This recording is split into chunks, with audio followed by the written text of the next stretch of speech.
Sama-sama kita hormati, kita sayangi keluarga besar dari Majelis Ta'lim As-Safa, Ustazah Fatimah Asgaf, Ustazah Nabila Asgaf, beserta seluruh keluarganya.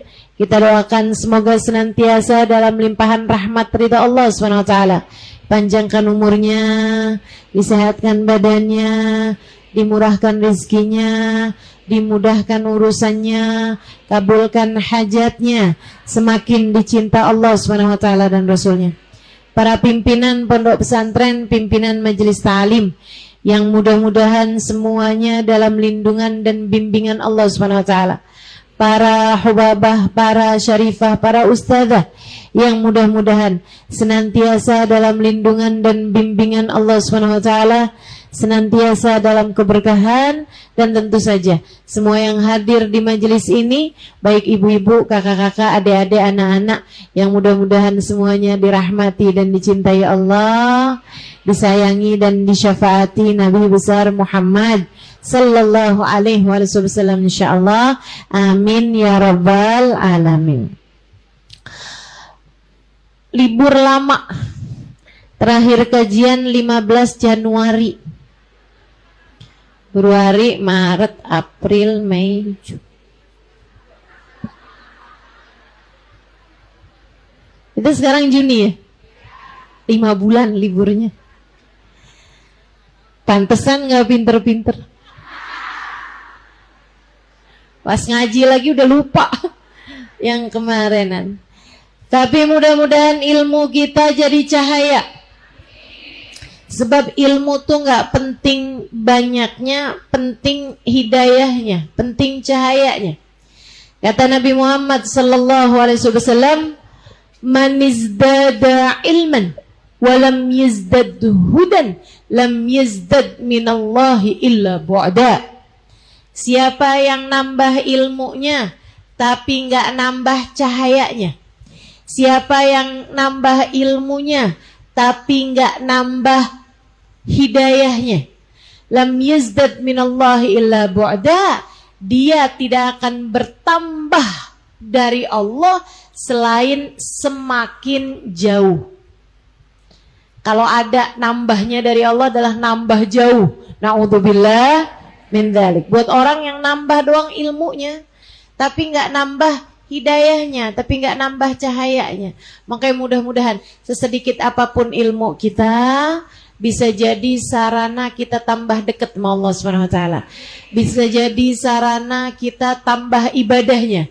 Bisa jadi sarana kita tambah takutnya sama Allah. Bisa jadi sarana tambah taufiknya, tambah kedekatannya dengan Allah SWT, tambah banyak pahala-pahalanya di sisi Allah SWT, insyaallah. Amin ya rabbal alamin. Untuk itu kita mau lanjutkan kajian kita di babul buyu' itu ya, di bab mengenai jual beli. Dan sekarang ini kita akan masuk kepada keterangan tentang riba. Tentang riba ya, faslun war riba. Nah, ini kita mau tahu nih apa sih itu riba. Sering banget nih kita denger riba nih. Riba, apaan tuh riba Ustazah? Sering banget kan, kayak familiar. Nah, kita mau pelajarin biar kita ngerti apa saja riba, terdapat pada apa saja riba, sehingga mudah-mudahan kita bisa terhindar di dalamnya insyaallah. Amin ya rabbal alamin. Untuk itu kita akan awali dengan membaca niat belajar bersama-sama. Semoga ilmu kita menjadi ilmu yang bermanfaat.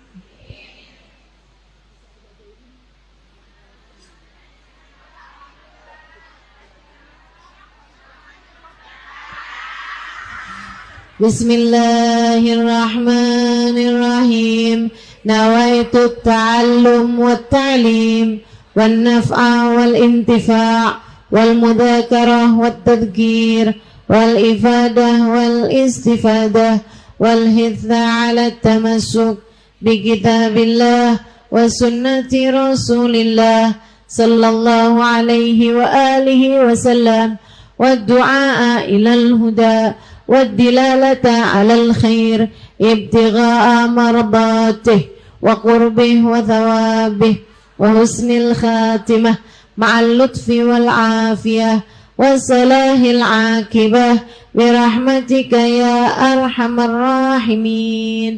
La hadratin Nabi Muhammad sallallahu alaihi wasallam wa alihi washabihi wazwaji wa dzurriyyati wa ahli baiti muslimin jumil anbiya wal mursalin wa ulil qawni ajma'in wa nususun sayyidina muhajirin Allahumma bin Isa wakil muqaddam Muhammad bin Ali Balawi sayyidina Abdurrahman Segaf sayyidina Abdullah bin Bakar al-Aidarus fakhril wujud Asy Bakar bin Salim wa usul mufurun sahib Ratib Abdullah bin al-Haddad Ahmad bin Zain al-Habsyi wa Ali bin al-Habsyi wa jami' sadatina ali Abi Alawi ajma'in thumma ila ruhi Syekh Abu Syuja al-Asfihani wa usulihim wa furu'ihim thumma ila ruhi arba'atil a'immatil mujtahidin mughalidin fidin ulama amilin fuqaha wal muhaddisin wal qurra wal mufassirin wa sadati sufiyatil muhaqqiqin ajma'in Allah yaghfir lahum yarhamuhum wa yu'li darajatin fil jannah wa yanfa'una bi barakatihim wa asrarihim wa anwarihim wa ulumihim wa nafahatihim fid din wa dunya wal akhirah. Al-Fatihah.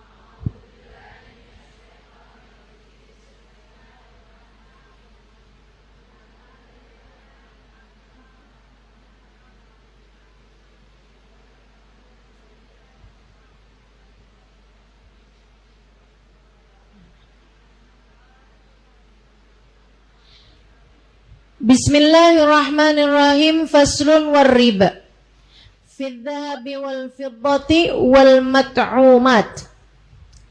Fasal menerangkan tentang riba, tapi yang ini yang dia mau terangkan di kitab ini adalah mengenai riba yang terdapat di dalam jual beli emas, perak dan makanan-makanan.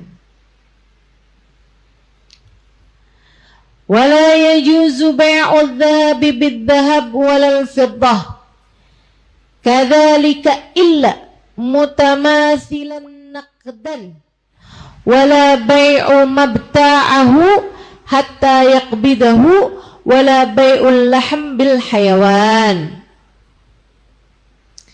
Tidak diperbolehkan bai'ud dhahab menjual emas dengan emas, walal fiddah kadzalik dan juga perak dengan perak, illa mutamathilan kecuali mutamathil sama bentuknya, sama karatnya, sama kadarnya, naqdan secara langsung, nggak boleh berhutang. Wala bai'u mabta'ahu dan juga enggak boleh menjual mabta'ahu barang-barang yang tadi itu hatta yaqbidahu sampai transaksi di satu majelis, kecuali dengan saling serah terima secara langsung. Wala bai'ul lahm bil hayawan dan tidak juga diperbolehkan menjual daging bil hayawan dengan hewan.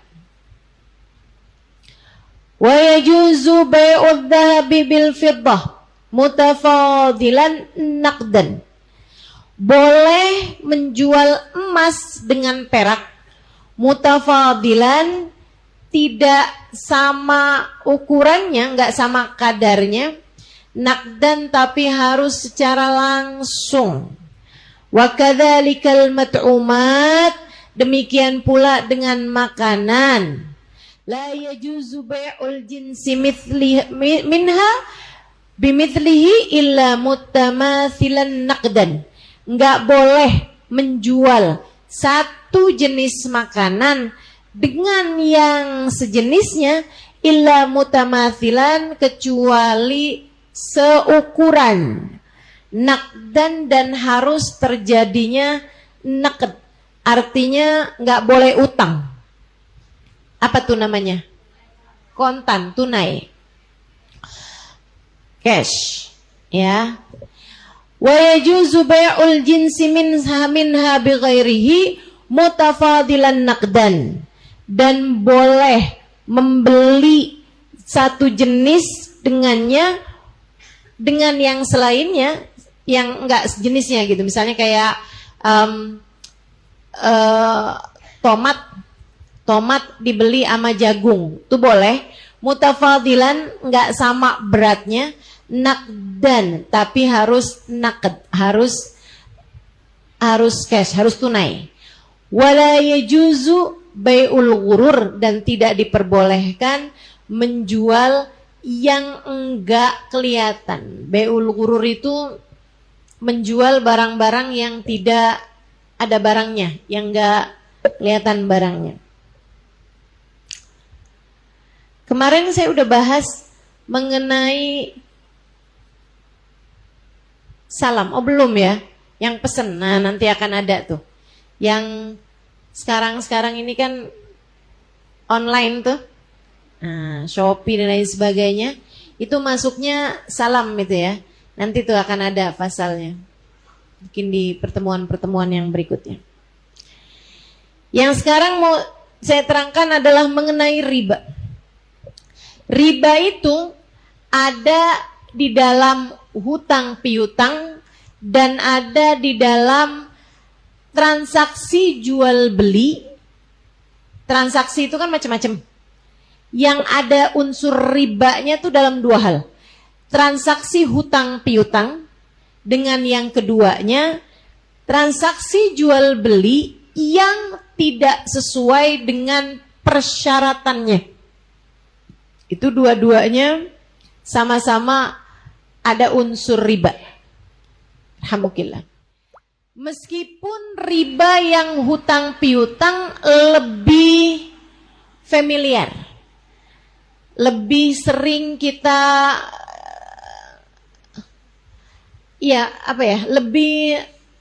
lebih sering terjadi, lebih kita pahami, lebih banyak orang-orang yang paham mengenai riba yang unsurnya adalah hutang piutang daripada riba yang unsurnya adalah jual beli.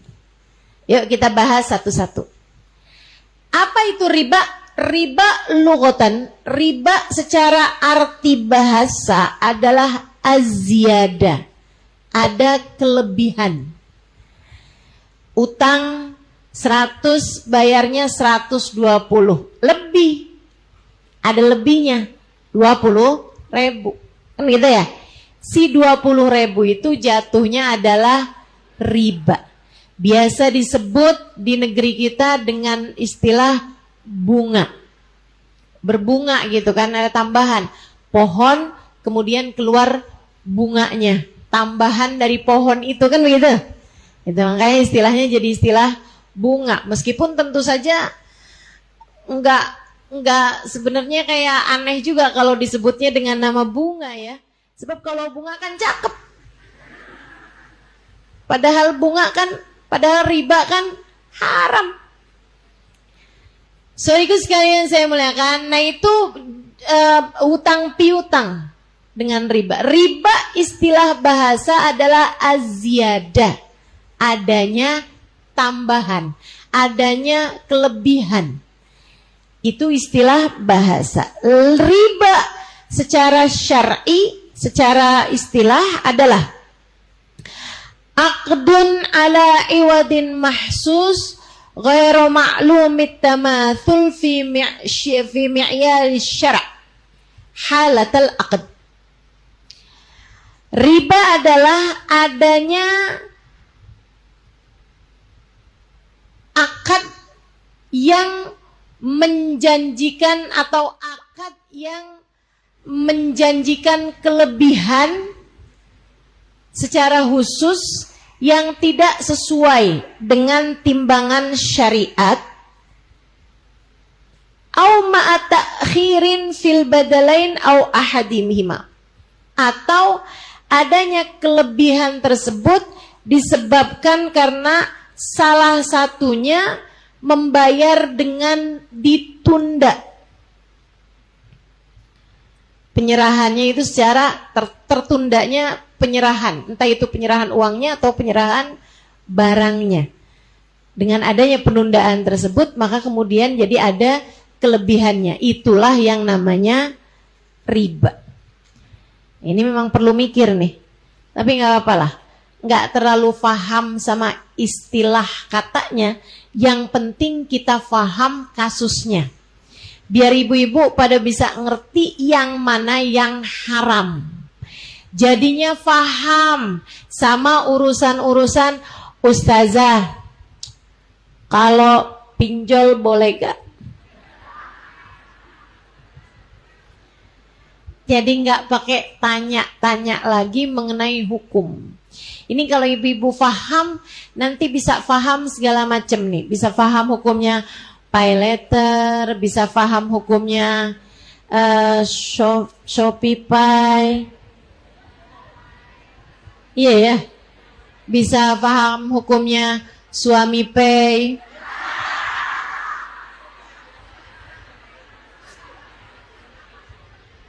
Kalau suami pay halal ya, asal suami sendiri. Baik, teman-teman sekalian, riba. Sekali lagi riba dibagi dua, dalam urusan hutang piutang atau dulu dalam urusan jual beli. Saya terangkan dulu yang dalam urusan hutang piutang. Sesuatu menjadi hukum riba apabila satu, pensyaratan kelebihan tersebut dilaksanakan di waktu akad, baik dari pihak yang berhutang ataupun dari pihak yang menghutangi. Misalnya, si A bilang sama si B, utangin dong gua 1 juta aja, ntar gue bayarin bulan depan 1.100.000. Itu namanya riba. Itu namanya riba. Riba hukumnya haram. Tuh ya. Atau dari pihak yang menghutangi. Si A bilang nih sama si B, dagangan gua kehabisan modal nih, utang dong. Berapa? 50 juta. Oh, banyak bener, oke lah. 10 juta. Utangin deh 10 juta. Boleh? Saya utangin deh nih 10 juta. Kamu mau bayar kapan? Bulan depan. Atau 3 bulan deh biar sampai semuanya enak. Oh kalau gitu gini deh. Tiap bulannya kamu bayar sama saya kelebihannya 10%. Misalnya. Atau kalau 10 juta berarti 5%. 5% berapa tuh? 500.000.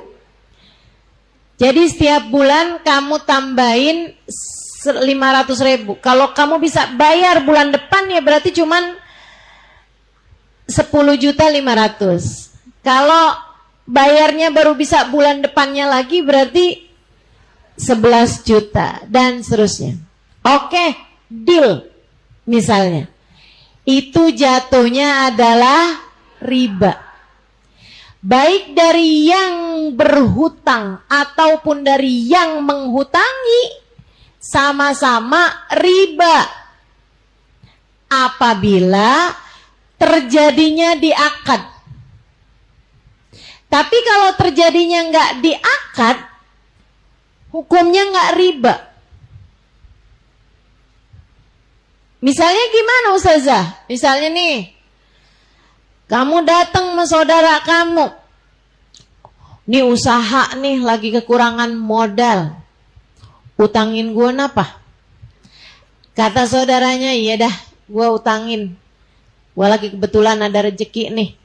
Kamu minta tambahan modal berapa? 10 juta deh. Iya deh saya utangin. Nih 10 juta. Saya transfer. Misalnya. Dah nih.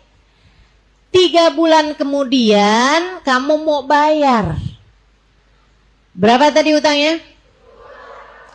Kamu datang ke tempat saudara kamu bilang alhamdulillah dengan suntikan dana 10 juta nih.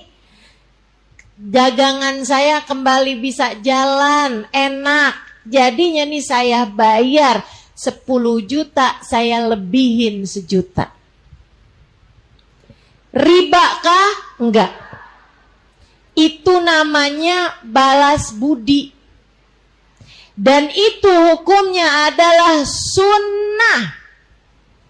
Nabi Muhammad SAW melakukannya. Dan Nabi Muhammad menganjurkan kita kalau bayar utang dilebihin. Nabi anjurkan kepada kita, mensunnahkan kita kalau bayar utang itu dilebihkan. Bagus tuh kayak begitu. Tapi dari sisi kita yang berhutang, bukan dari sisi yang menghutangi. Tapi kalau misalnya dari sisi yang menghutangi, itu juga rawan untuk terjadi riba. Misalnya kayak yang, ini gue utangin ya, 10 juta. Gitu ya. Ya kamu kalau bayar tahu-tahu dirilah. Waktu akad nih. Atau misalnya nggak waktu akad. Saya mau bayar nih utang saya. Oh. Iya boleh. Tahu-tahu dirilah ya. Ya martabak-martabak boleh lah.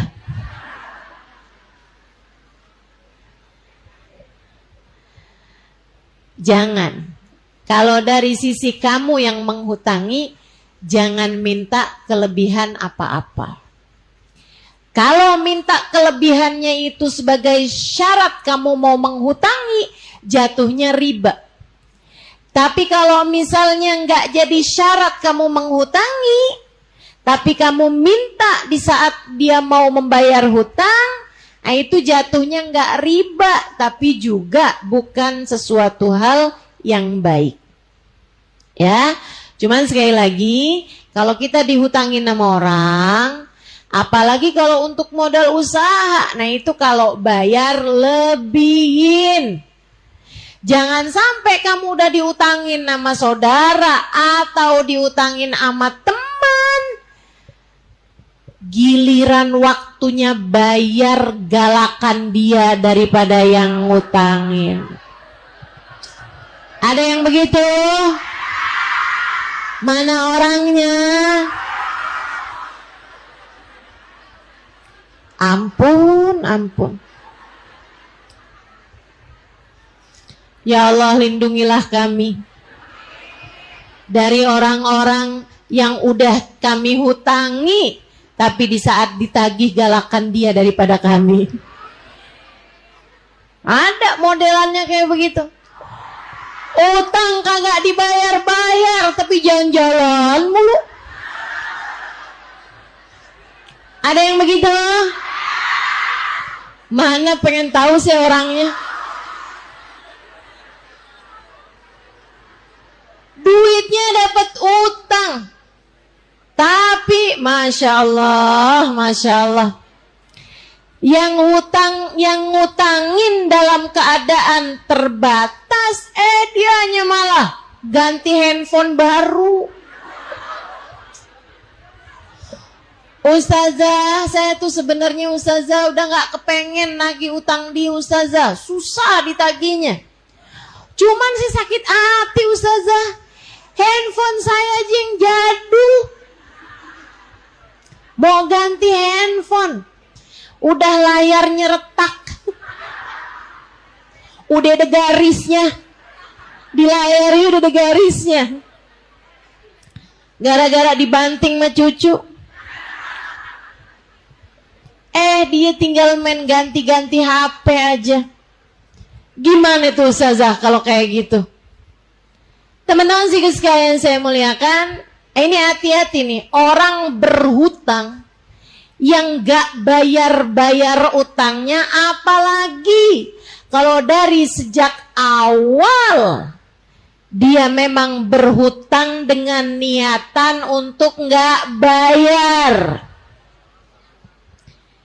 statusnya dia adalah perampok. Statusnya dia adalah maling. Statusnya dia adalah pencuri.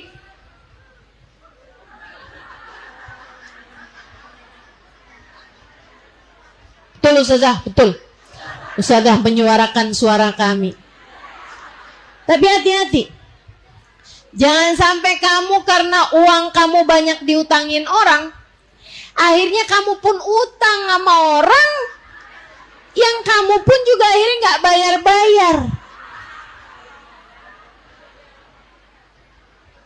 Giliran ditagih utang uang gua juga banyak sama orang.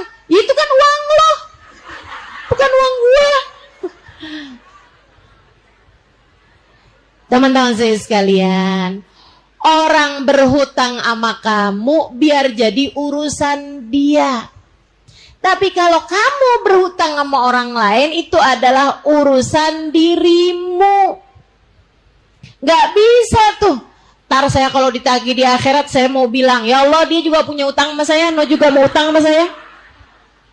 Gak bisa begitu modelnya. Kita lunaskan utang kita walaupun ada orang yang gak bayar-bayar utang dia sama kita. Hati-hati sama utang. Hati-hati sama utang. Ini saya kasih tahu aja. Teman-teman sekalian saya muliakan. Hutang itu andai gak pakai riba nih. Gak pakai riba nih ya utangnya. Sama saudara kita gitu hutang. Dia mau minjemin kita nggak pakai bunga. Kita utang sama keluarga kita atau kita utang sama sahabat kita, sama teman kita, diminjamin kita nggak pakai bunga. Tentu saja kita nggak bayar-bayar sampai kita mati bawa utang. Nih dengerin, simak baik-baik, simak baik-baik ya. Terutama buat orang-orang yang agar silaturahmi tak terputus. Saya pakai dulu duit kamu 100. Saudaraku sekalian, jangan kecilkan urusan hutang, jangan remehkan urusan hutang. Kalau kamu mati bawa utang, di akhirat nanti harus kamu bayar. Pakai apa Ustazah bayarnya? Kita kan nggak bisa dapetin duit deketin malaikat. Malik, Lik.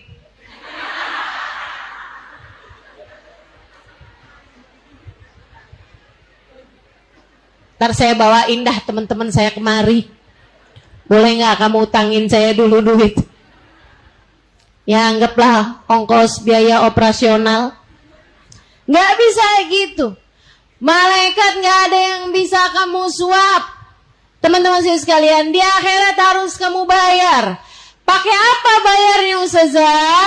Nabi Muhammad menyampaikan danik min haram. Satu danik tuh uang kita 10.000 kali. Dari yang haram. Gimana kalau jutaan? Termasuk hutang yang kamu nggak bayar, termasuk korupsi, termasuk kamu nyolong, termasuk kamu nguasain harta warisan, termasuk makan hartanya uang anak yatim, termasuk sumbangan tapi tidak kamu berikan kepada yang karenanya orang menyumbang. Paham maksud saya? Sumbangan nih buat Palestina. Ternyata sumbangannya bukan lari ke Palestina, tapi malah masuk ke kantongnya sendiri. Sekian persennya, apalagi kalau semuanya. Andai sekian persennya aja misalnya gitu. Udah tidak sesuai dengan apa yang orang lain sampaikan untuk nyumbangnya itu. Saudaraku sekalian saya muliakan, Nabi Muhammad bilang danik min haram. 10.000 perak nih. Dari yang haram harus kamu bayar di akhirat nanti dengan 70 kali sholat fardu yang diterima Allah Subhanahu wa ta'ala. 70 kali fardumu. 70 kali fardu. Satu hari aja kita cuman bisa ngerjain 5 kali sholat fardu. 70 dibagi 5 sama dengan berapa tuh? Coba ada yang hitung. 14 hari. 14 hari nih kita dapat 70 sholat fardu. Ini bener apa kagak nih? 14 kali 5. Iya bener 70. Harus pakai kalender ngitungnya. Ketahuan bener saya nggak pinter matematika. Sehingga sekalian saya muliakan, itu 14 hari kamu ngerjain sholat, harus kamu bayar. Itu pun kalau diterima sama Allah, dengan modelan sholat kayak kita nggak tahu lagi deh tuh. Untuk 10.000, gimana kalau 1.000.000? Coba tuh silakan hitung sendiri. Dan kamu dengan sholat kamu, pahalanya tuh kan kamu mau bawa buat ke akhirat. Kalau gara-gara duit 500.000, pahala sholat kamu berikan semuanya kepada orang yang kamu ambil haknya. Dengan pahala yang mana kamu akan datang kepada Allah Subhanahu wa ta'ala? Pahala yang mana yang akan membawa kamu masuk ke dalam surga? Ngeri benar, ngeri benar. Hati-hati teman-teman. Apalagi yang puluhan juta, ratusan juta. Apalagi yang sampai miliaran.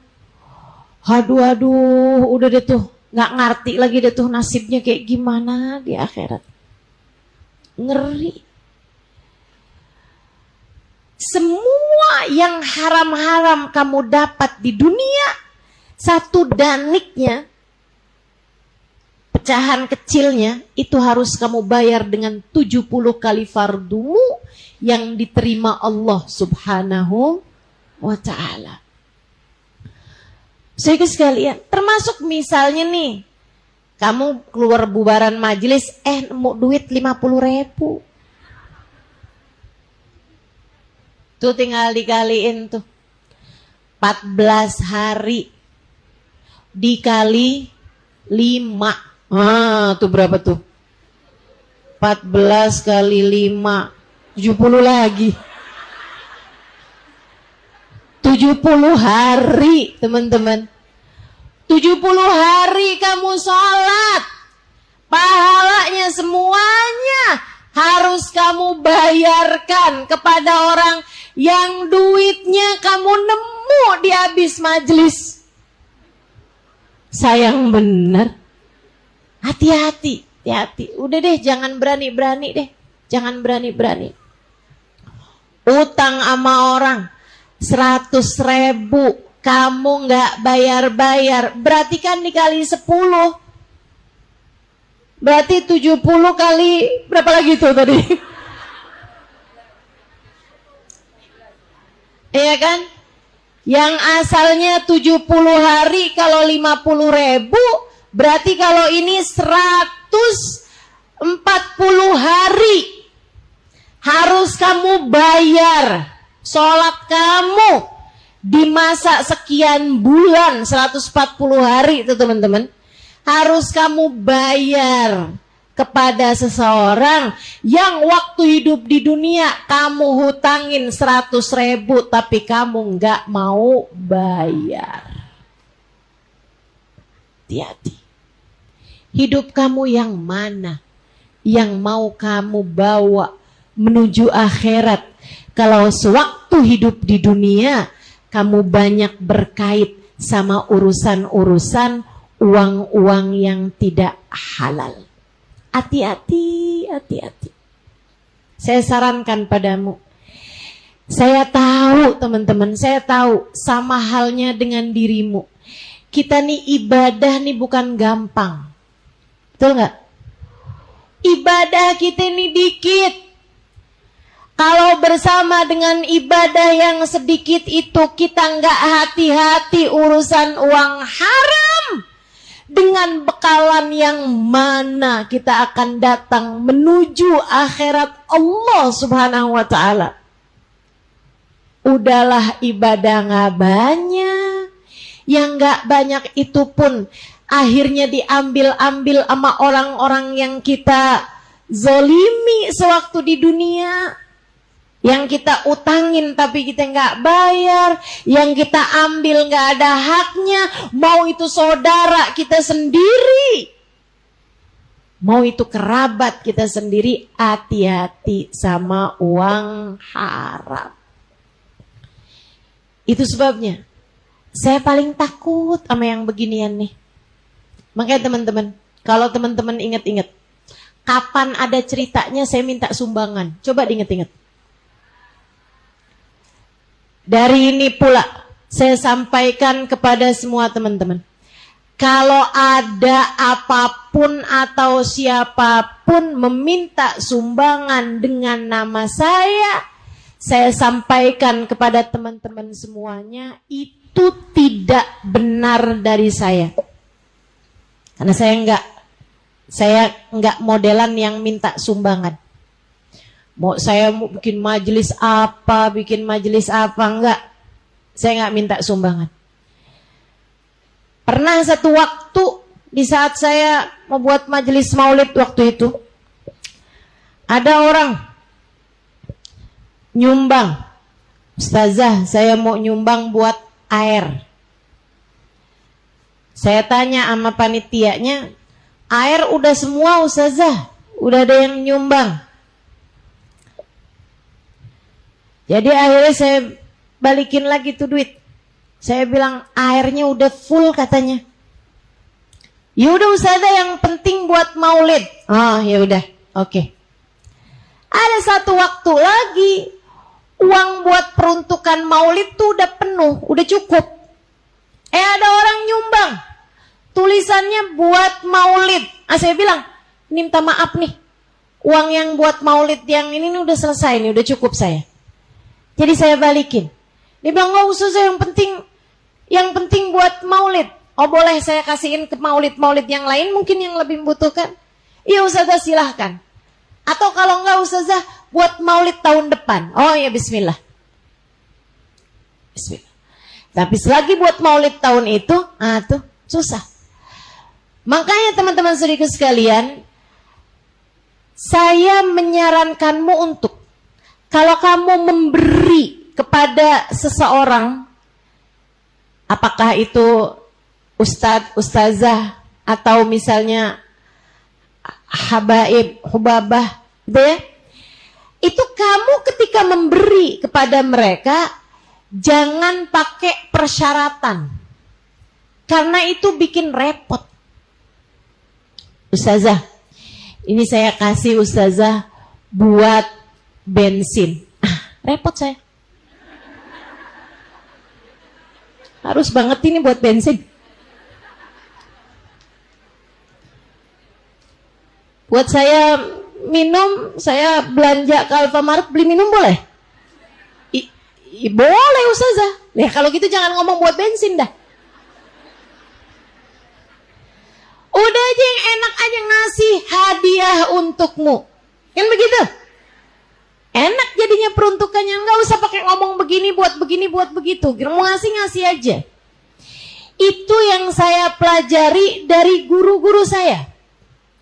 Mereka tuh kalau ngasih titipan jelas. Halimah, saya nitip ini nak, sekian juta buat kamu ngasih makan orang puasa Ramadan. Baik. Yang ini buat sedekah anak-anak yatim. Yang ini Halimah zakat. Itu peruntukannya jelas. Dan harus diberikan kepada yang sesuai dengan peruntukan tersebut. Nggak boleh enggak, teman-teman. Nggak boleh yang, oh yang ininya udah banyak nih, jadi tambahin aja buat yang ini. Nggak boleh. Nggak boleh. Itu namanya syartul wahib. Itu namanya hibah bisyart. Ini harus kamu tahu. Jenis-jenis transaksi. Kalau orang ngasih kamu uang, itu harus jelas peruntukannya apa. Makanya orang kalau nitipin sama saya uang, itu saya akan, kalau orangnya bilang, Ustazah ini sedekah. Sebentar. Setengah mati saya nyari bolpen. Saya harus tulisin dulu di amplopnya sedekah. Jangan sampai masuk ke kepemilikan saya sebab saya orang yang tidak boleh kamu sedekah pada saya. Sebab sedekah itu adalah pemberian untuk seseorang yang tidak mampu, untuk fakir miskin, dan saya bukan orangnya. Ada yang nyangka saya orang miskin?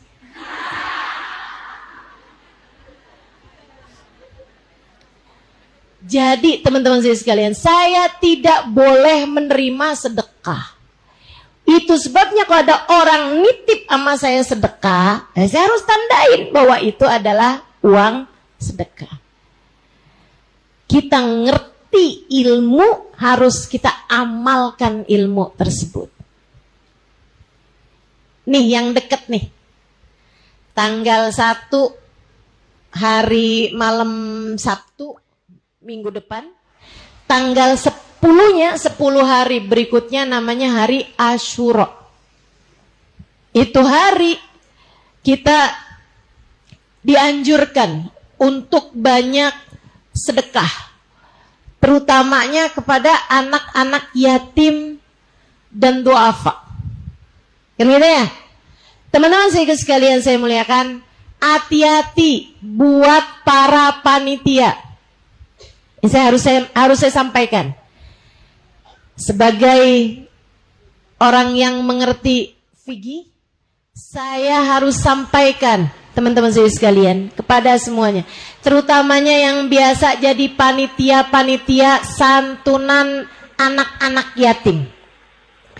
Kalau kamu bikin pengumumannya santunan yatim dan santunan yatim, orang nyumbang, sumbangannya hanya boleh diberikan kepada anak yatim saja. Padahal itu repot. Karena ada di antara kita itu orang-orang yang lebih miskin daripada anak-anak yatim, tapi bapaknya masih ada. Ya kan begitu? Apakah mereka disebut yatim? Bapaknya ada, tapi mohon maaf, di penjara. Bapaknya ada, tapi sakitan, yang malah bukannya bisa bekerja, malah menjadi beban bagi keluarga. Atau bapaknya ada, tapi nggak ketahuan tinggalnya di mana. Kan banyak di antara kita, masyarakat kita ini, orang-orang yang semacam itu, yang kehidupannya lebih susah daripada orang yang punya bapak. Kalau kayak gitu gimana Ustazah? Makanya jangan hanya untuk anak yatim. Buat santunan yatim dan duafa.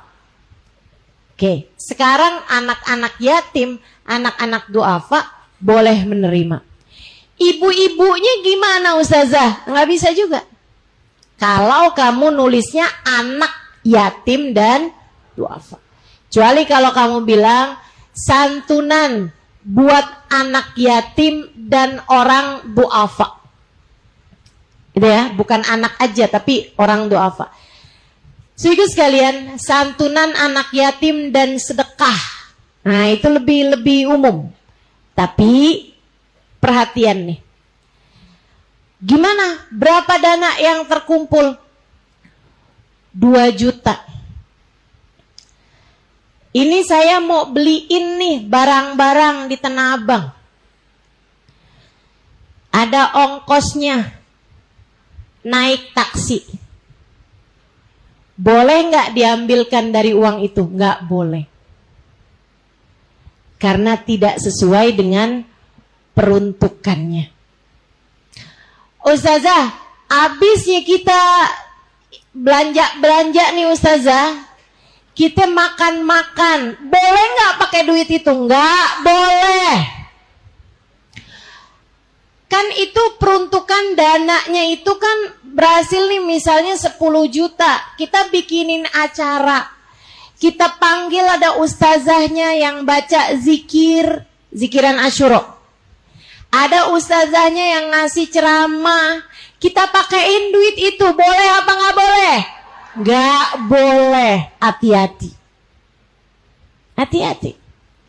Sebab ala syartil wahib, sebab sedekah itu diberikan kepada orang yang memberi. Itu syaratnya apa gitu? Dia memberinya ketika kamu membuat pengumuman santunan yatim dan duafa, berarti orang ngasihnya untuk itu. Lain kalau misalnya kita mau bikin acara santunan yatim dan duafa atau acara Asyura, yang di sana terdapat juga untuk yatim dan duafa, membutuhkan dana. Nah kalau gitu dananya berarti untuk terlaksananya acara tersebut, kan begitu? Pokoknya repot deh Bu, rempong. Emang makanya mesti hati-hati banget urusan-urusan pendanaan gini gitu. Makanya saya daripada rempong mendingan gak usah minta dana. Makanya saya gak pernah minta-minta sumbangan apa-apaan. Bukan apa Bu, males ribetnya. Karena harus sesuai dengan apa yang disampaikan oleh yang memberi tersebut. Repot banget. Daripada kemakan-makan yang bukan haknya, lebih baik kalau memang punya dananya silahkan bikin acaranya.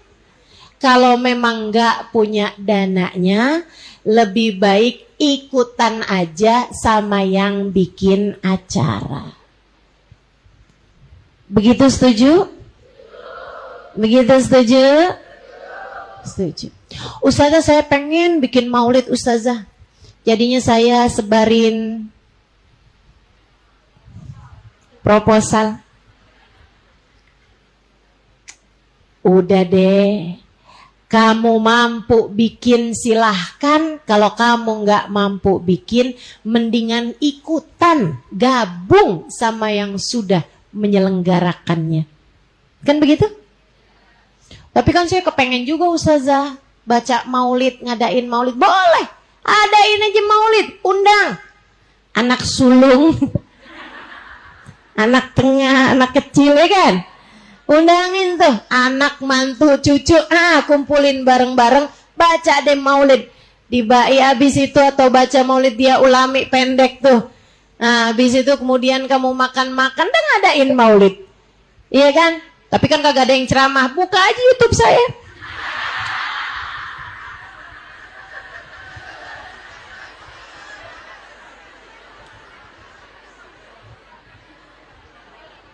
Kan enak begitu. Tapi kan saya kepengen nih Ustazah, uang saya juga bisa kepake buat maulid. Tuh bagus. Sumbangin sama yang ngadain acara maulid. Tapi kalau kamu mau nyumbang, jangan ribet-ribet. Buat airnya ya, pokoknya harus buat air. Ya Allah, ya Allah. Nyumbangnya nggak seberapa, bikin ribetnya iya. Ada tuh yang modelan begitu, insya Allah. Mudah-mudahan kita nggak kayak gitu. Insya. Baik, jadi teman-teman saya sekalian, kembali kepada riba. Kullu qardin jarra naf'an fahuwa riba. Kata Nabi Muhammad, semua hutang yang memberi kepada kelebihan itu hukumnya adalah riba. Semua hutang yang ketika akadnya itu ada kelebihannya, maka itu adalah riba. Imam Abu Hanifah radhiyallahu taala anhu warḍah, hati-hati banget sama urusan riba. Nih, sampai teman-teman, Imam Abu Hanifah itu ada orang, beliau menghutangi orang tersebut. Jadi ada orang utang sama Imam Abu Hanifah. diutangin sama Imam Abu Hanifah. Misalnya gitu ya, 1 juta diutangin sama Imam Abu Hanifah. Saya bayar bulan depan, iya. Itu Imam Abu Hanifah tiap lewat depan rumah orang itu, kalau lagi sore-sore tuh ada bayangan rumah tersebut, itu Imam Abu Hanifah melipir, nggak mau kena bayangan rumah orang tersebut. Ngapain Imam kok muter? Iya nih, orang ini lagi punya utang sama saya. Terus kenapa Imam? Saya takut kalau saya jalan bernaung di bawah rumahnya, terhitung di sisi Allah saya ngambil kemanfaatan dari orang ini. Dari hati-hatinya Imam Abu Hanifah, kalau beliau menghutangi orang, sampai nggak mau banget gitu mendapatkan kemanfaatan dari orang tersebut. Kamu saya hutangin nih 1 juta, tapi tiap sore kamu nyapu halaman rumah saya ya. Itu teman-teman, walaupun berbentuk pekerjaan, tapi itu kan pekerjaan yang pantas dibayar. Jadi urusannya juga termasuk riba. Selagi kamu nggak bisa bayar uang saya, gitu kan, motor kamu kesiniin deh, bisa saya pakai. Itu make motornya juga termasuk bagian dari riba. Karena meminjamkan motor sewa itu kan sesuatu yang bernilai uang juga. Hati-hati sama riba. Riba ini apa Ustazah dosanya? Salah satu dari as-sab'il mubiqat, 7 dosa besar yang disebut oleh Nabi besar Muhammad sallallahu alaihi wasallam, ittaqu as-sab'al mubiqat. Kata Nabi Muhammad, jauhilah kalian dari 7 dosa-dosa besar, di antaranya adalah aklur riba, makan riba. Di antaranya adalah riba. Riba itu yang makan, yang dikasih makan, sama-sama hukumnya adalah haram. Kamu ambil uang, uangnya tersebut hutang, yang kamu akan bayarnya itu dengan perjanjian saya akan bayar tambahan sekian persen, hukumnya adalah riba. Kamu makan dengan uang tersebut, maka uang tersebut adalah uang riba, jatuhnya hukumnya haram. Katanya Nabi Muhammad sallallahu alaihi wasallam, la'anallah akilur riba wa mukilah wa katibah wa syahidah. Allah melaknat orang yang ngasih makan riba, yang diberi makan riba, orang yang menghutangi riba, atau orang yang menerima hutangan riba, wa mukilah, bahkan orang yang wakilnya riba, maksudnya itu adminnya, wa syahidah ataupun saksinya. Wa katibah wa syahidah, yang nulisnya adminnya, wa syahidah atau yang jadi saksinya, semuanya sama-sama dilaknat Allah subhanahu wa ta'ala. Hati-hati, hati-hati. Jadi sekalian, ada rentenir. Satu waktu ada Sayyidah Rabi'ah Al-Adawiyah. Beliau malam-malam hari sholat malam, sholat isya, habis itu sholat malam. Tengahan sholat, mukena beliau, baju yang beliau pakai buat sholat itu robek. Beliau kemudian ngambil benang, ngambil jarum, beliau jahit. Tengahan lagi jahit,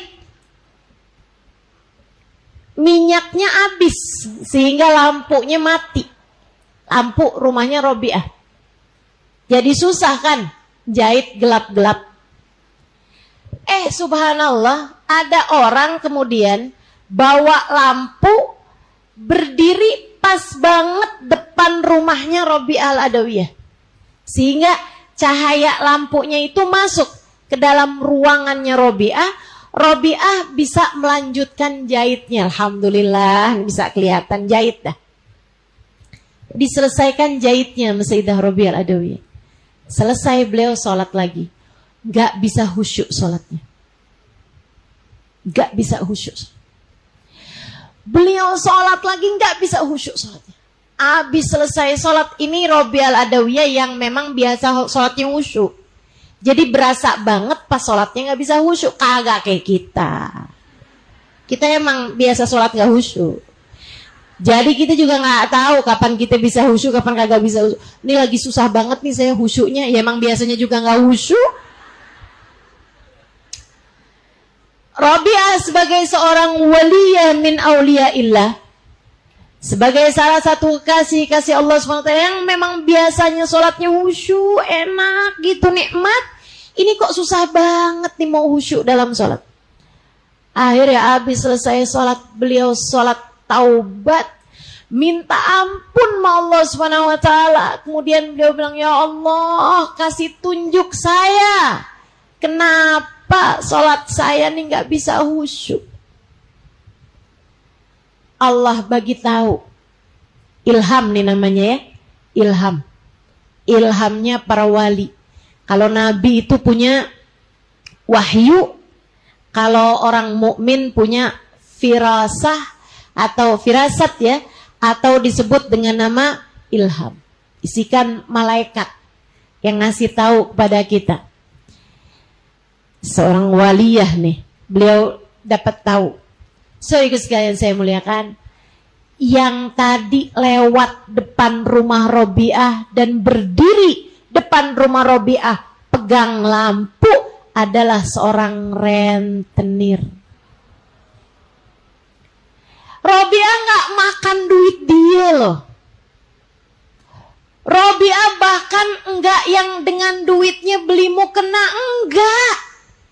Robiah bahkan enggak dengan duitnya dia beli benang, beli jarum, enggak. Robiah Al-Adawiyah hanya menjahit dengan dibantu cahaya yang dipegang sama seorang rentenir. Itu doangan. Sampai Allah angkat kenikmatannya sholat yang biasa Robiah rasakan sebelumnya. Serem bener. Makanya kalau kamu tanya, kenapa ya saya doa kok nggak diijabah? Tuh, periksain duit kamu. Kenapa ya anak-anak saya nih tambah hari tambah susah dibilangin, tambah susah dibangunin sholat subuh. Kenapa? Coba lihat caramu nyari duit. Coba lihat harta yang kamu kasih anak-anak kamu dengannya. Bisa jadi adalah harta yang nilainya syubhat, apalagi sampai haram. Hati-hati. Jangan teman-teman, jangan mau ada yang haram di dalam kepemilikanmu.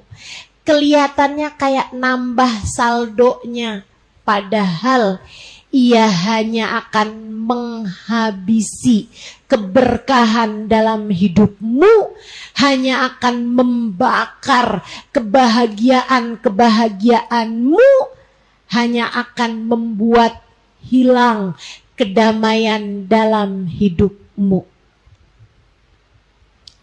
Harta yang tidak halal. Mau itu dari riba, mau itu dari hutang yang memang kamu nggak mau bayar, mau itu dari uang orang lain yang kamu pakai tidak sesuai dengan haknya. Ada warisan yang kamu kuasai lebih daripada yang semestinya. Mestinya dibagi, kamu malah nggak mau bagi-bagi. Yang akhirnya kemudian, nih ada rumah peninggalan orang tua. Yang lain kan udah pada punya rumah, jadi nggak apa-apa dong saya tinggalin. Tapi ada saudaramu yang sedang perlu uang buat bayaran biaya sekolah anak-anaknya, yang kalau rumahnya itu dibagi, dijual, dia bisa dapat manfaat. dari uang tersebut untuk biaya sekolah anak-anaknya, kamu kuasain rumah tersebut, nggak mau dijual-jual. Bahkan jika kamu adalah ibu dari anak-anak kamu tersebut, teman-teman saudara sekalian, hati-hati. Hati-hati. Kamu akhirnya jadi makan harta warisan. Hati-hati. Suamimu udah meninggal, ninggalin rumah. Anak-anak kamu udah pada punya rumah masing-masing. Ya ustazah, kalau dijual ntar saya tinggal di mana? Ngontrak kek? Atau kamu belikan yang lebih kecil rumahnya? Nanti nggak dapat di Tanah Abang, ustazah dapatnya di Citayam. Ya nggak apa-apa. Ngajinya jauh, ya nggak apa-apa sebulan sekali ini. Sehingga sekalian yang saya muliakan, nggak boleh, hati-hati, jaga diri lebih bagus. Kita nggak punya hidup yang lain untuk kita jadikan sebagai pencarian bekal, kalau bukan hidup kita yang sekarang. Betul? Kamu punya hidup yang mana coba? Kalau bukan hidup yang sekarang yang kamu jaga. Maka hati-hati. Hati-hati. Jadi mestinya kayak gimana Ustazah? Ini saya kasih tahu. Di Tarim itu, di Tarim ya, orang kalau meninggal dunia, ada nih suami, bapak meninggal dunia, anak-anaknya yatim, itu sampai matiin lampunya pakai petromak aja, diambilin petromak dari rumah tetangganya. Kenapa gitu? Sebab ini lampunya sudah jadi harta warisan. Dan ada anak-anak kecil yang tidak bisa kita mintain keridhoannya, jadi lebih baik ganti lampunya dengan lampu petromak atau yang lainnya. Kecuali jika ada yang mau bayar terhadap uang atau listrik yang kita pakai malam hari ini, misalnya malam gitu ya, nggak apa deh saya yang bayar listriknya. Atau biasanya orang pada sumbangan, dipakai buat bayarin listriknya sehingga tidak kepake uangnya ahli waris. Segitunya jaga. Segitunya mereka jaga. Sehingga sekalian saya muliakan, kalau anaknya udah besar-besar, ahli warisnya udah besar-besar, gampang tinggal dimintain ridhonya. Ini kita pakai lampunya apa segala macamnya, kita pakai dari harta warisan ini ya. Iya, ridho semuanya, ridho semuanya. Kalau udah ridho semuanya enak. Sehingga sekalian, itu sebabnya kata guru saya Sayyidil Habib Umar bin Hafid, orang kalau meninggal dunia disunahkan untuk segera melepaskan barang-barang yang dia kenakan dan digantikan dengan kain saja, bahkan sebelum ia dimandikan. Begitu meninggal tuh, sunnahnya kalau dia pakai cincin, dia pakai jam tangan nih kayak saya nih, itu dilepas-lepasin teman-teman. Cincinnya cepetan dilepas, jamnya cepetan dilepas, gitu kan? Kalau dia ada pakai giwang, ada pakai kalung, ada pakai gelang, misalnya gitu, dilepas-lepasin. Semuanya dilepas-lepasin. Yang masalah ini kalau pakai gigi emas. Makanya nih, yang pakai gigi emas nih sekarang, kalau udah umur-umur 80-an, 70-an dan sering sakit-sakitan, saya sarankan kamu buat, karena itu memang harus dicabut tuh, nggak boleh masuk dalam alam kubur. Kenapa gitu? Jadi warisan. Itu sunnahnya segera harus dilepas-lepas, teman-teman saya sekalian. Kenapa begitu? Karena agar sahibul jenazah, si mayit ini tidak lagi berkaitan sama harta yang bukan milik dia. Begitu ajal datang menjemputnya, sudah bukan lagi miliknya, melainkan milik ahli waris. Dari sini kita tahu betapa tipisnya nilai kepemilikan dalam hidup kita. Ini saya nih sekarang nih, saya bilang ini HP saya, cincin saya, gelang saya, ini semua yang saya pakai ini punya saya, tas ini tas saya. Sekarang kalau saya meninggal dunia, Begitu saya meninggal dunia, semuanya sudah bukan lagi milik saya. Sudah dikembalikan kepada Allah. Itu sebabnya kenapa urusan warisan itu Allah membagi-baginya dengan detail dan menjadi satu-satunya hukum yang Allah Subhanahu wa taala detailkan di dalam Al-Qur'an. Jadi sekalian, urusan sholat aja Allah nggak detail loh. Urusan sholat aja Allah nggak ngasih tahu berdiri, kemudian ruku, kemudian i'tidal, kemudian sujud, nggak ada. Caranya sholat tuh Allah cuma bilang dirikan sholat. Terus Nabi Muhammad bilang sallu kama ra'aitumuni usolli. Sholatlah kalian dengan caraku mengerjakan sholat. Tapi urusan warisan Allah sampai detail menceritakannya. Kalau ada seorang laki-laki meninggal dunia, maka istrinya itu dia dapat 1/4. Kecuali kalau ada anak-anak, maka dia dapatnya 1/8. Seorang istri kalau suaminya meninggal dunia, dia mendapatkan 1/4 bagian, kecuali kalau punya anak-anak, maka dia dapatnya 1/8. Kalau istrinya meninggal, berarti dia dapat 1/2, kecuali kalau punya anak, maka dia dapat 1/4. Itu didetailkan sama Allah Subhanahu wa taala. Kenapa? Karena uang warisan dikembalikan kepada Allah, maka Allah sendirilah yang mengatur-ngatur uang tersebut harus dibagi-baginya kepada siapa dan berhaknya berapa. Kamu sebagai orang yang sudah meninggal dunia nggak bisa ikut-ikutan ngatur warisan kamu lagi. Harta kamu, tapi kamu nggak bisa atur-atur. Makanya Bu, yang sekarang tinggal di rumah warisan suami, kalau kamu memang ngerasa, tapi saya nggak ada pilihan nih Ustazah, emang tinggalnya harus di sini, kamu kumpulin anak-anak kamu. Kamu bilangin, ini kan rumah-rumah warisan nih. Mama tetap tinggal di sini gimana nih nak? Mama kan cuma berhak 1/8 dari harta warisan ayah. Gitu kan? Kamu kasih tahu. Sampai anak-anakmu semuanya bilang, saya ridho mah, saya ridho. Rumah ini mama tinggali. Biar kita juga enak kalau datang ke tempat mama, kita masih bisa seneng. Lihat mama ada di sini, kita kalau kumpul-kumpul jadi rumahnya besar.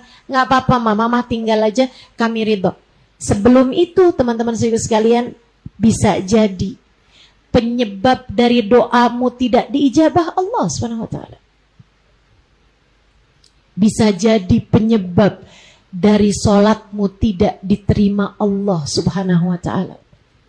Karena kamu tinggal di tempat yang tidak ada hak kamu di dalamnya, atau kamu menguasai sebagiannya bukan yang semestinya kamu tinggali.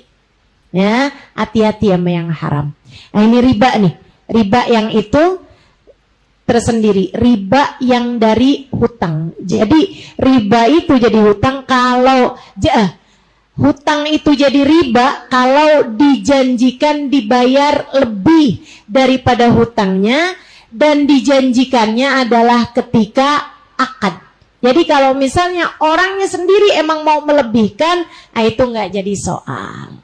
Bahkan kalau kamu baca di dalam Al-Quran, teman-teman sekalian, di dalam Al-Quran itu ada 2 dosa yang Allah Subhanahu wa ta'ala sampaikan kepada pelakunya. Kalau kamu nggak berhenti dari dosa ini, maka Allah dan Rasulnya akan memerangi dirimu. Dosa yang ancamannya diperangi sama Allah. Diperangi sama Allah. Dosa apa kira-kira nih? Yang sampai hukumannya diajak duel sama Allah SWT, diajak perang sama Allah SWT. Hanya ada 2 dosa. Dosa yang pertama, ketika seseorang membunuh seorang nabi. Ya emang pantas banget kan diajak perang sama Allah. Nabi utusan Allah, bukannya diikuti, diimani, dimuliakan, dihormati, dia malah bunuh tuh nabi. Iya gimana nggak pantas diajak perang sama Allah SWT, teman-teman. Itu hukumannya, kata Allah. Kamu kalau nggak taubat dari membunuh Nabi, dari rencana membunuh seorang Nabi, maka kamu akan diperangi oleh Allah SWT dan Rasulnya. Oleh Allah SWT diajak perang sama Allah SWT. Fa'dhanu biharbin minallahi ta'ala. Fa'dhanu biharbin minallah. Allah kumandangkan perang denganmu. Dosa yang kedua, dosanya riba. Allah bilang, berhentilah, fantahu, kata Allah. Berhentilah dari riba. Ada di surat Al-Baqarah itu ya. Kalau kamu nggak mau berhenti dari riba, kata Allah SWT, fa'dhanu biharbin minallahi ta'ala, maka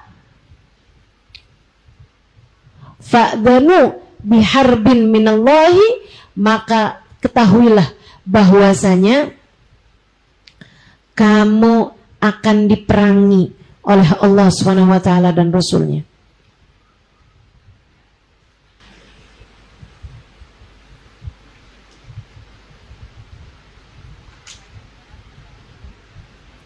Di ayat berapa tuh? 278. Nih teman-teman. Ya ayyuhalladzina amanu taqullaha wa dharu ma baqiya minar riba in kuntum mu'minin. Wahai orang-orang yang beriman, takutlah kalian kepada Allah dan tinggalkanlah kelebihan dari riba. Kelebihan dari utangan yang ada ribanya nih. Kayak tadi tuh, 1.100.000. 100.000-nya yang kamu sampaikan kepada orang yang berhutang padamu, tinggalin riba. Mabak yang minar riba. In kuntum mu'minin, jika kalian beriman. Fa illam taf'alu, kalau kamu nggak berhenti merentenkan uang, kalau kamu nggak berhenti ngutangin orang dan membungakan uang dari hutang tersebut, kamu nggak juga berhenti dari berhutang riba, hutang pinjol. Hati-hati nih, gampangan banget mau beli panci baru, duitnya kurang pinjol, mau ganti horden, duitnya nggak cukup, ambil pinjol. Kata Allah SWT, tinggalin berhutang yang ada kelebihannya. Kalau kamu nggak ninggalin juga, fa'ilam taf'alu, kalau kamu terus ngerjain itu, fa'dhanu biharbin minallahi wa rasulih, maka kamu diajak perang sama Allah dan Rasulnya. Ngaku cinta sama Nabi Muhammad, tapi kamu nggak berhenti dari riba. Nabi Muhammad bukannya sayang sama kamu, tapi ngajak perang sama kamu. Hati-hati. Saya baru bacanya mau ngebayangin kamu diajak perang sama Allah dan Rasulnya, saya udah takut. Kamu gak sanggup teman-teman, gak kuat. Jangankan untuk diperangi sama Allah dan Rasulnya, kamu ditinggalin sama Allah dan Rasulnya, kamu gak bakalan kuat. Jadi gak ganti panci baru gak apa-apa. Gak punya baju baru kayak yang dipunyain sama temen-temen kamu, gak apa-apa. Gak pakai HP baru, gak apa-apa. Gak apa-apa.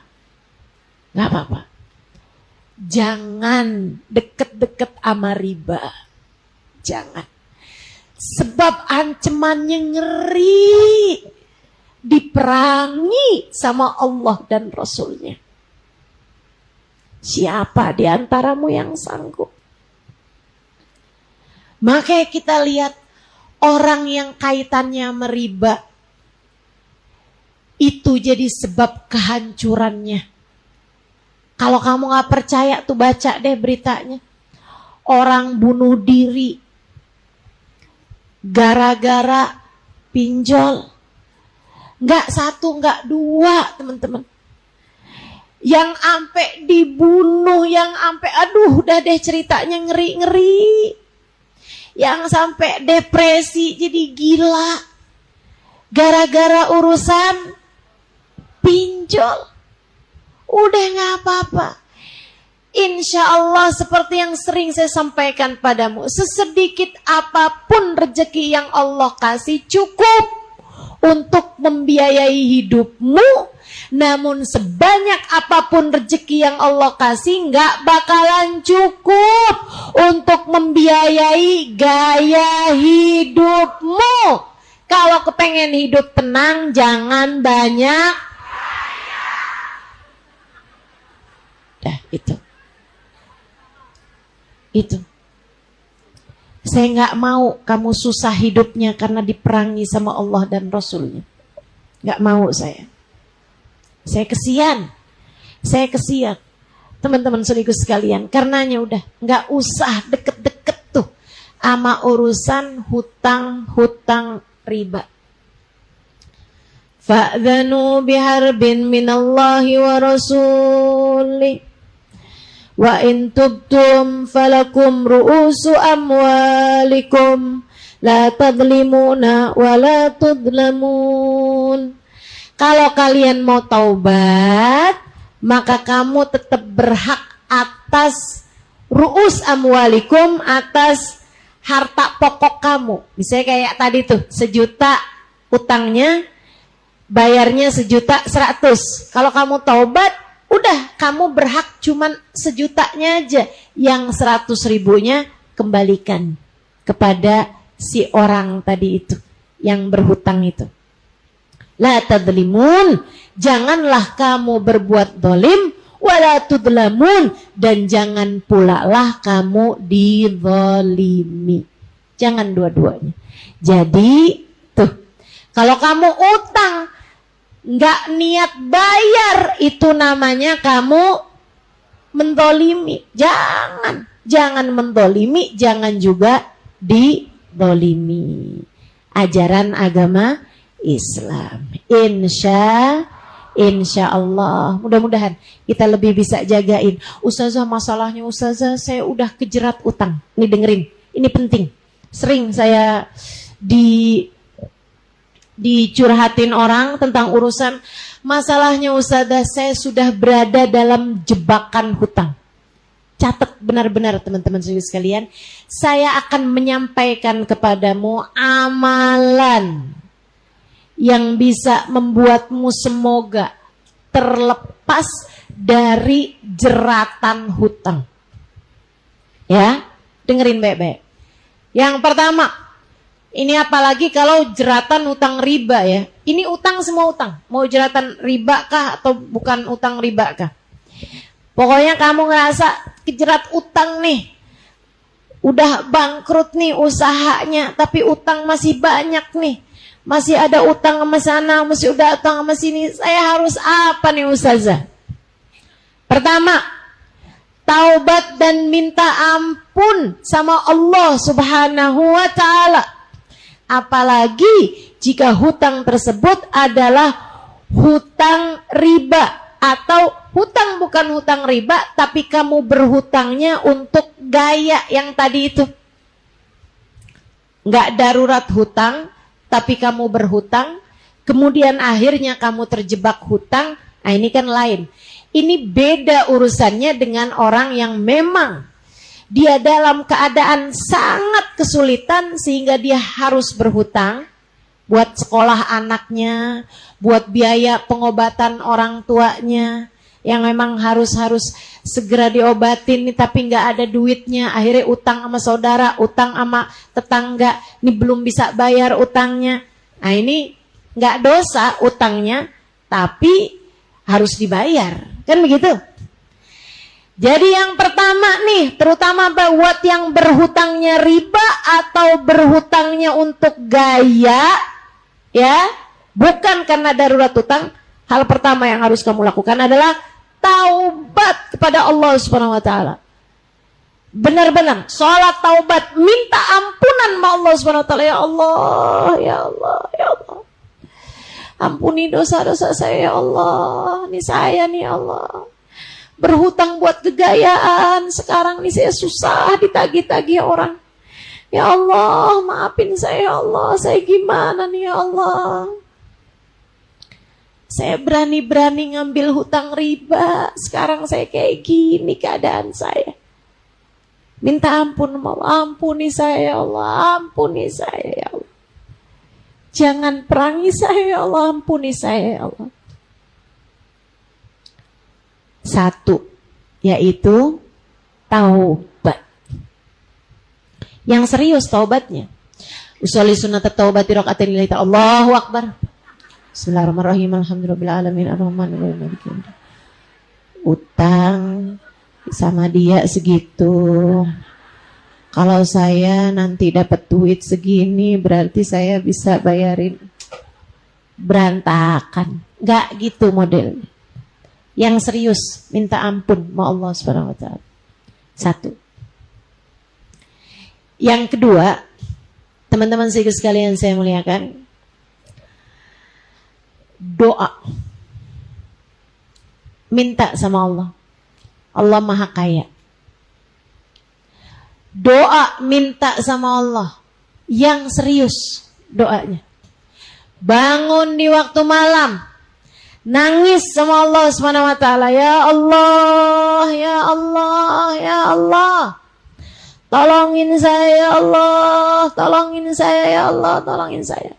Minta yang benar-benar sama Allah Subhanahu wa taala. Saya berhutang.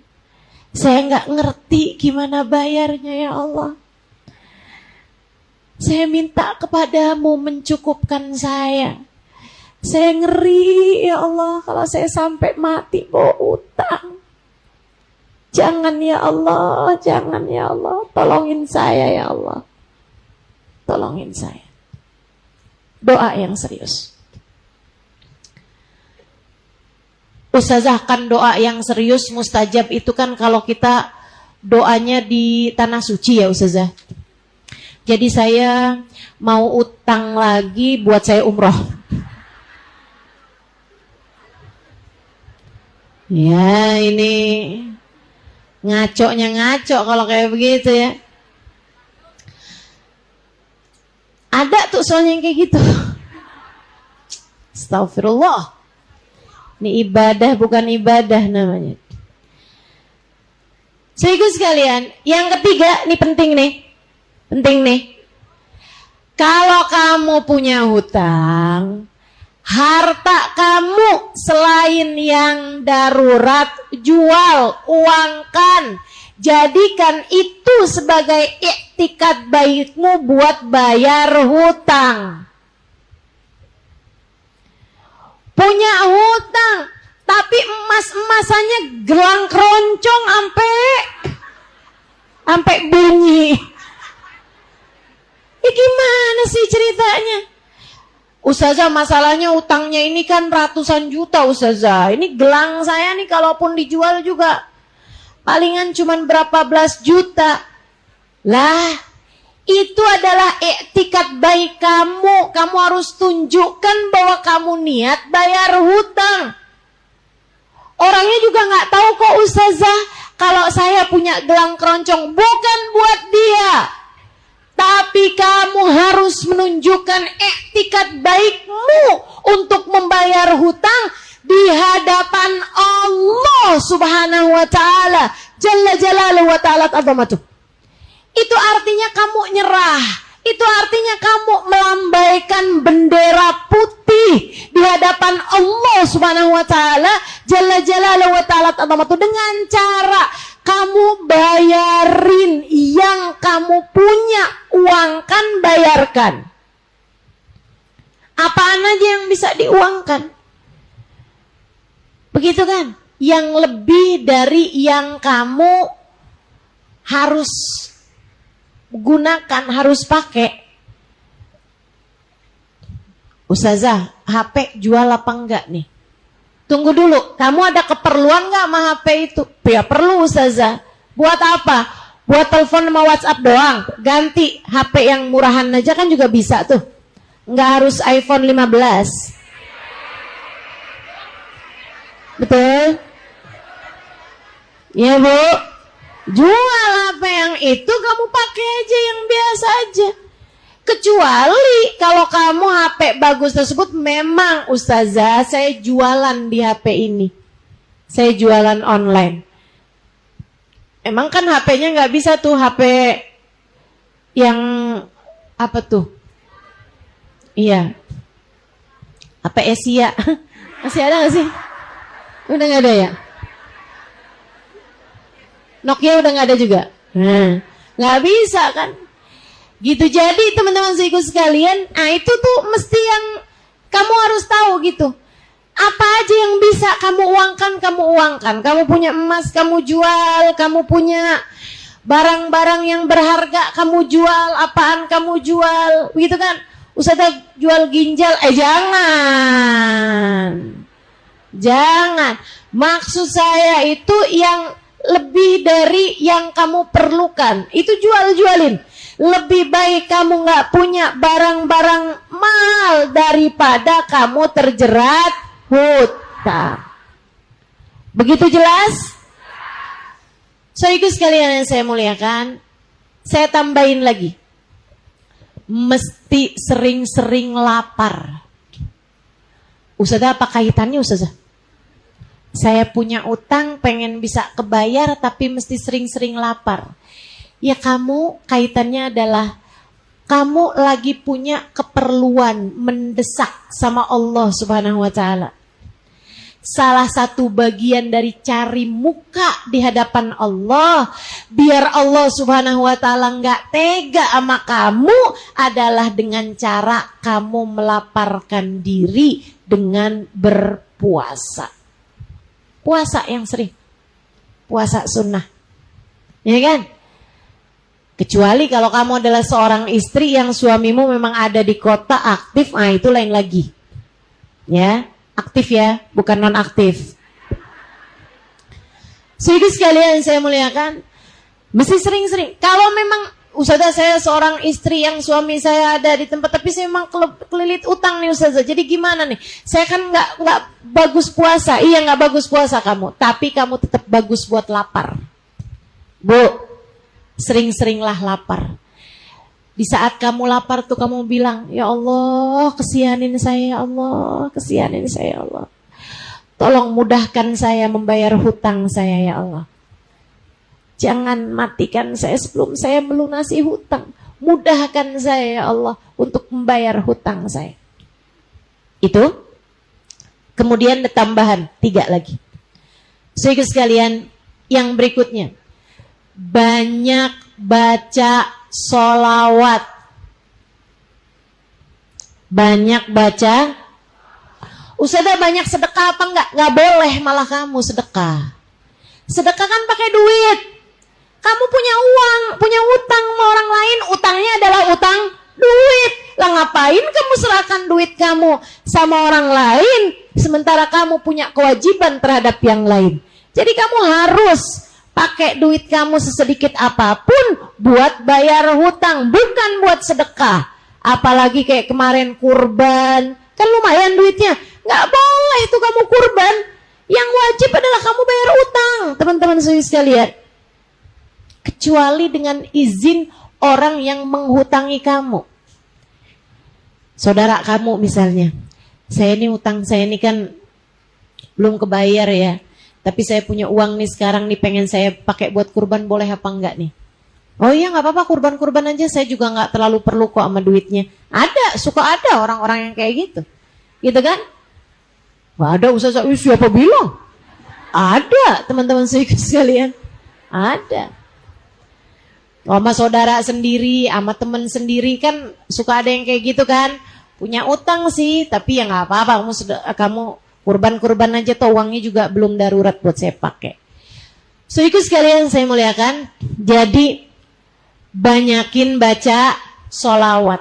Sholawat apa Ustazah? Banyak solawat-solawat itu apapun aja sebenarnya akan bikin kamu insya Allah segera diberi kemudahan kehidupan. Solawat itu selalu bisa jadi senjata kita menghadapi berbagai macam ujian dalam kehidupan. Tapi yang lain-lain tadi ini harus kamu kerjakan juga. Jangan kemudian kamu ambil solawatnya aja. Gitu ya. Yang tadi tuh harus jual-jual barang-barang yang kamu punya. Begitu kan? Itu juga bagian. Harus sering-sering lapar, itu juga bagian teman-teman sekalian. Tapi sholawat ini juga sebab pembela kita adalah Nabi besar Muhammad.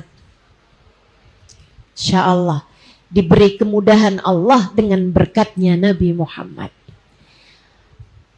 Sholawat yang sering juga saya baca, saya sebutnya dengan nama sholawat darurat.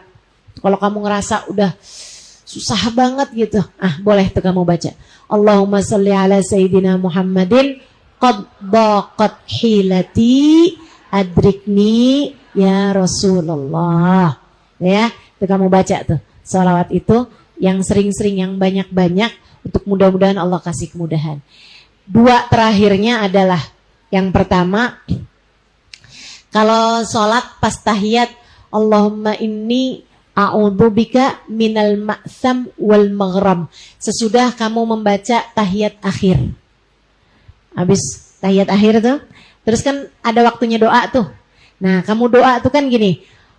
Allahumma inni a'udzubika min adzabil qabri wa min adzabin nari wa min fitnatil mahya wal mamat wa min fitnatil masihid dajjal. Kemudian kamu baca juga Allahumma inni a'udzubika minal ma'sam wal maghram. Allahumma inni a'udzubika minal ma'sam wal maghram. Ini ya, terutama buat yang punya hutang. Nah, ini penting buat kamu baca. Artinya ya Allah, aku berlindung darimu dari sarana dosa dan dari hutang piutang. Dari dosa dan dari hutang. Allahumma inni a'udzubika minal ma'sam wal maghram. Ma'sam mim hamzah sa mim. Ma'sam. Wal maghram mim ghain ra mim. Maghram. Jelas? Yang terakhir, tiap masuk rumah baca Al-Ikhlas. Tiap masuk rumah baca Al-Ikhlas. Assalamualaikum Al-Ikhlas. Gak gitu.